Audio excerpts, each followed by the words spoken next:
ভারতের একটা শিক্ষা দরকার ছিল। যদিও এই শিক্ষাটা খুব দুঃখজনক হয়েছে যে ওমান উপকূলে জাহাজে, ভারতীয় জাহাজে যুক্তরাষ্ট্রের হামলায় ৩ ভারতীয় নাবিক নিহত। মার্কিন কূটনীতিককে তলব।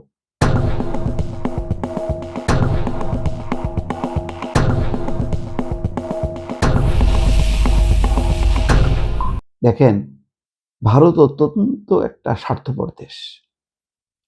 সে মুসলমানদের বিরুদ্ধে থাকে কিন্তু মুসলমানদের কাছ থেকে ফায়দা তোলে। পুরো মধ্যপ্রাচ্য জুড়ে ব্যবসা বাণিজ্য সমস্তগুলো কিন্তু তারা সম্পাদন করে।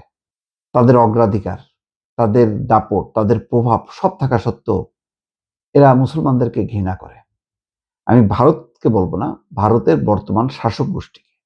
ভারতের জনগণকে তো অবশ্যই আমাদের সম্মান, শ্রদ্ধা, ভালোবাসা থাকবে, কিন্তু যেই শাসক গোষ্ঠী এখন ভারতকে শাসন করছে তারা ভারতকে একটা সাম্প্রদায়িক রাষ্ট্রে পরিণত করছে। আজকে দেখেন, সেই ইরানের তেল আনতে গিয়ে আজকে যে জাহাজ, সেই জাহাজে হামলা করছে আমেরিকা এবং ৩ জন ভারতীয় নাবিক নিহত হয়েছে। ওমান উপকূলে ইরান সংশ্লিষ্ট একটি তেলের ট্যাঙ্কারে মার্কিন সামরিক বাহিনীর হামলায় ৩ ভারতীয় নাবিক নিহত হয়েছেন। নয়াদিল্লি বৃহস্পতিবার এই তথ্য নিশ্চিত করেছে। এর আগে ঘটনাটিতে ৩ নাবিক নিখোঁজ থাকার কথা জানানো হয়েছিল। ইরান ভিত্তিক জাহাজে ওয়াশিংটনের অবরোধের অংশ হিসেবে এই মার্কিন অভিযান চালানো হয়। গত ১৩ এপ্রিল যুক্তরাষ্ট্রের এই নৌ অবরোধ শুরু হওয়ার পর এই প্রথম হরমুজ প্রণালীতে কোনো নিহত হওয়ার ঘটনা ঘটল। মার্কিন সেন্ট্রাল কমান্ড বলেছে, এই অবরোধের পর মার্কিন বাহিনী এখন পর্যন্ত ৮টি জাহাজ বিকল করেছে এবং ১০০টির বেশি জাহাজের পথ ঘুরিয়ে দিয়েছে। তারা ওই যে নৌ অবরোধ করছে সেটা কার্যকর করতে যে ভারতীয় জাহাজের উপর সেই হামলাটা চালালো। কারণ ওই যে ইরান থেকে সে তেল আনছে, কিন্তু যে ইরান থেকে তেল আনছে সেই ইরানকে কিন্তু তারা নৈতিকভাবে সাপোর্ট করে না। বরং ২৮শে ফেব্রুয়ারি যে হামলা প্রথম শুরু হলো, ঠিক তার আগের দিন ২৭ তারিখে নরেন্দ্র মোদী ইসরায়েল সফরে যায়। ইসরায়েলের যদি পৃথিবীতে সবচেয়ে ভালো বন্ধু থাকে সেটা হচ্ছে ভারত। ইসরায়েলের হচ্ছে বিশ্বের সবচেয়ে ইসলাম এবং মুসলমানদের একটা ঘোর শত্রু দেশ, কিন্তু ওই শত্রু দেশের ১ নম্বর বন্ধু রাষ্ট্র হচ্ছে ভারত। ভারত ইসরায়েলের কাছ থেকে সামরিক সহায়তা নেয়, সামরিক যন্ত্রপাতি কেনে, আর কি করে, ইসরায়েল হামলা চালায় এবং এই অস্ত্র কেনার মধ্য দিয়ে সে ইসরায়েলকে সাপোর্ট করে এবং সেই অস্ত্র দিয়ে সে হামলা করে।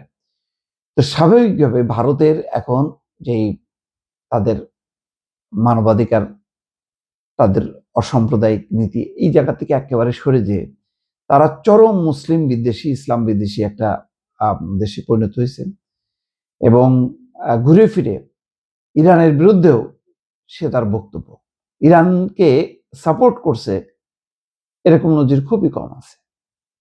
বরং ইসরায়েলের পক্ষে সবসময় তার অবস্থান। সেই ইসরায়েলের সমর্থক ভারতের পরিণতিটা কি হলো? ইসরায়েল এবং যুক্তরাষ্ট্র মিলে যেখানে ইরানকে আক্রমণ করে, ইরানের ক্ষতি করে, সেই যুক্তরাষ্ট্রের কাছ থেকে ক্ষতিগ্রস্ত হলো ভারত। কেন? ওই যে ভারতের হচ্ছে সে ইরানের বিরোধিতা করবে, মুসলমানদেরকে বিরোধিতা করবে, কিন্তু তাদের সঙ্গে বাণিজ্য করবে, তাদের কাছ থেকে সুবিধা নেবে। ওই সুবিধা নিতে যে ঘটনাক্রমে রসানলে পড়ছে যুক্তরাষ্ট্রের এবং যুক্তরাষ্ট্র সেই তাদের ট্যাঙ্কারে হামলা করছে। হামলায় ২১ জন জীবিত উদ্ধার করা গেলেও এই ৩ জন মারা গেছে। তো এই জন্য বলছি যে ভারতের একটা শিক্ষা দরকার ছিল। সেই শিক্ষাটা হলো নিরীহ নাবিকদের মানে জীবন দেওয়ার মধ্য দিয়ে। এইটা যতই মার্কিন দূতকে তলব করুক না কেন, ভারত তার নীতি বদলাবে না। ভারত এরপরেও ওই মুসলমানদের স্বার্থের বিরুদ্ধে সে ইসরায়েল এবং আমেরিকাকে সমর্থন দিয়ে যাবে।